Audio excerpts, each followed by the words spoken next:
In my 10 years of this work, and in my personal experiences on this journey, there's one theme I see over and over again. We are in a youth independence crisis. There is definitely an epidemic of overprotective parenting. We don't have very many children. We don't have 12, 6 of whom die. We have 1 or 2, and that makes them very precious.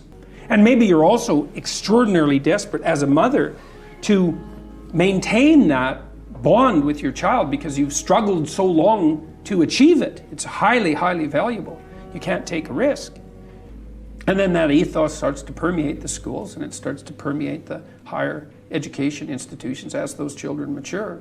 I said, look, what you have to understand is that you're a danger to your children no matter what, right?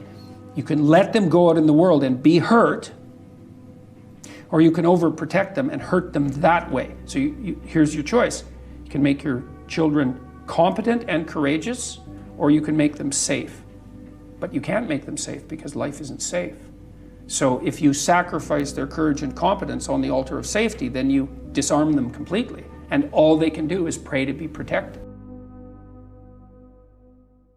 Really, essentially, kids who are hyper-sheltered are kept dependent, ignorant, and isolated. And pay close attention because that is the opposite of self-determination. That is a lack of self-determination. When I got out of my parents' house, that's what started my hero's journey.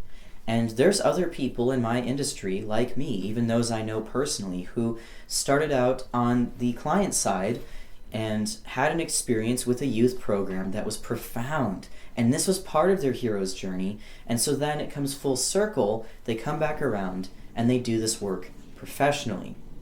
When I was 17, they locked me in a mental ward. When I got out, I didn't want to go back home, so I took off and hopped trains across the country. That was the freest I've ever felt in my whole life. The creative ways of surviving are by banding together, watching out for each other, covering each other's back, finding places they can sleep where it's warm. I came back here, I think I was 21. I took a bus down to the State Health Department building downtown. And I came outside from having found out that I was pregnant. It was really surreal, and I got on the bus and went to LSS. Our drop-in was kind of full of smelly gutter punk kids most of the day.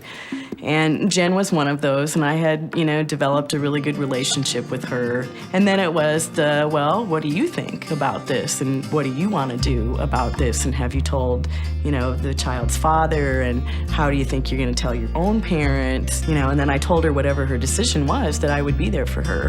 And, look at her now. I mean, she's an outreach worker, and she works in the agency. And, to see her come full circle and give back to the very community, that served her. That's why I come to work every morning. The reality here is many of us start out broken. We start out in broken families and we have to escape.